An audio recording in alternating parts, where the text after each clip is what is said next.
2 दिवसानंतर आपण साजरा करतोय।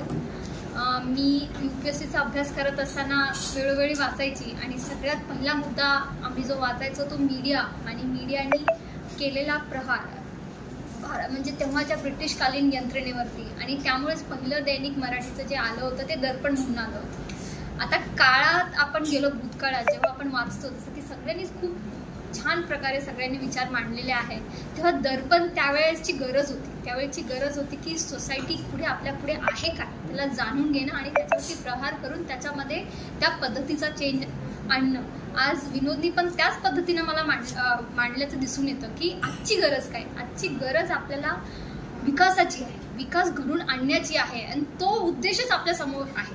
म्हणजे भारताचा लोकशाहीचं चौथं स्तंभ आहे हे डेफिनेटली आहे, काम आपण प्रशासनाचा सोबतही घेऊन जातो, पण मूळ उद्देश आपल्या सगळ्यांचा एकच आहे आणि त्या गोष्टीपर्यंत कशा पद्धतीनं आपण पोहोचतो त्याचं आत्मचिंतन तुम्हीच काय आपण सगळ्यांनीच मिळून करणं फार गरजेचं आहे। म्हणजे कुठेतरी आपण अडवणूक तर नाही करत आहे ना, कुठेतरी आपण कोऑर्डिनेशन तरी कमी करतोय नाही ना, कोणत्या विषयाला आपण वेगळंच रूप तर देत नाही आहो ना, कोणत्या विषयाला जे पुढे यायला पाहिजे ते मागे तर राहत नाही आहेत ना।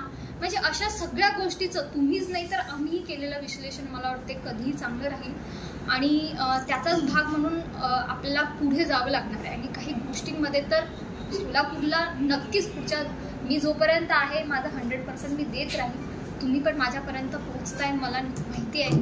मला जेव्हा कधी वाटते you are always free to walk in my cabin and tell me anything, तुम्हालाही माहिती आहे मी कधीही तुमच्या प्रत्येक मेसेजचा कॉलचा रिप्लाय जितका होऊ शकते तितका प्रयत्न करते देण्याचा। पण असंच आहे की काय ना एक कुठेतरी साधना असते किंवा एक संकल्पना असते, ते विजनमधून तयार झाली पाहिजे। विजन नसलं ना की आपल्या समोर मग आपण अडखळत जातो आणि मग भरकटतो पण आणि कुठेतरी विसरतो पण, तसं नाही झालं पाहिजे। जसं मी माझ्या सगळ्या कर्मचाऱ्यांना सांगते, माझ्या HODना सांगते, सगळ्या आमच्या मीटिंगमध्ये आम्ही डिस्कस करत असतो, तेच मी आज तुम्हालाही सांगते की तुमचा विचार तुम्ही त्या पद्धतीचा तुम्ही मांडावा की मॅडम आम्हाला पुढच्या 1 वर्षात म्हणजे पुढच्या वर्षी जेव्हा आपण हा दिवस साजरा करू तेव्हा आम्ही हा विचार मांडला होता आणि तो आज खरा होता आणि आम्हाला दिसत आहे।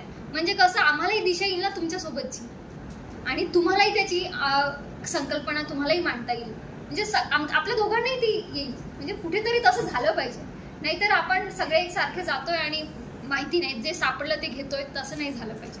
कारण की तुम्ही जनमानसातली जास्त असता आमच्यापेक्षा, म्हणजे अधिकाऱ्यांपेक्षा तरी जास्त तुम्ही जनमानसात असता।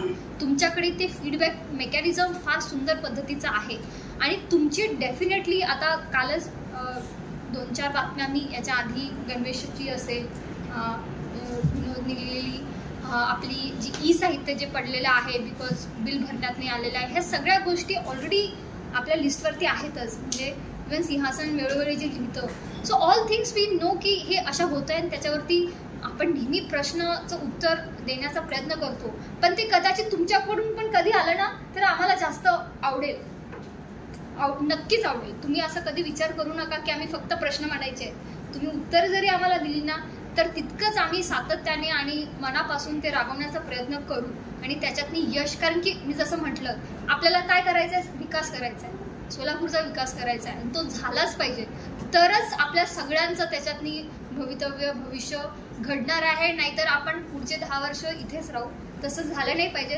रेणुका मला एकटीच इथे दिसते लेडी, माझा असाही प्रयत्न असेल, तुमच्याकडून अशी अपेक्षा असेल की तुम्ही महिला आपल्या ज्या पत्रकारितेमध्ये नाही आहेत त्यांना येण्याची तुम्ही संधी द्यावी, त्यांना सहकार्य करावं, त्यांना पुढे आणावं, त्यांना तशी संधी आणि तसं वातावरण निर्मिती करून द्यावी। ओढाताड नाही झाली पाहिजे, महिलांची पण नाही, तुमची पण नाही। आणि कसं असताना तो दृष्टिकोन येणं फार गरजेचं आहे प्रत्येक ठिकाणी, म्हणजे तरच त्याला समानता म्हणू शकतो। नाहीतर आपण बरेच गोष्टी समानतेविषयी याच्याविषयी त्याच्याविषयी वाचतो, पण आपल्या तो म्हणजे एक भाग झाला, मग आपल्या कृतीमधून तो दिसला पाहिजे। तेच माझं म्हणणं आहे की आपल्या कृतीमधून प्रत्येक घटकाचा आपल्याला तो दिसला पाहिजे आणि त्या पद्धतीचंच तुमचं सहकार्य नेहमी राहू द्या। जसं की मी म्हटलं होतं की नेहमीच होतं आहे, ह्याच्या पुढेही राहणार आणि मी नेहमी त्याला त्याच पद्धतीने घेते। I never go with bias mind, never stay with bias mind. म्हणजे नेहमी माझं असतं की प्रत्येक गोष्टीच्या 2 बाजू असतात, एक बाजू आपण समजून घेतो, दुसरी घेत नाही, ती तसं नाही झालं पाहिजे। दोन्ही बाजू जर समजल्या तर त्याच्यातून यश मिळतं, हे मात्र नक्की। Thank you so much. तुम्ही ते आलात, तुम्ही खायला सुरुवात केली नाही ते खायला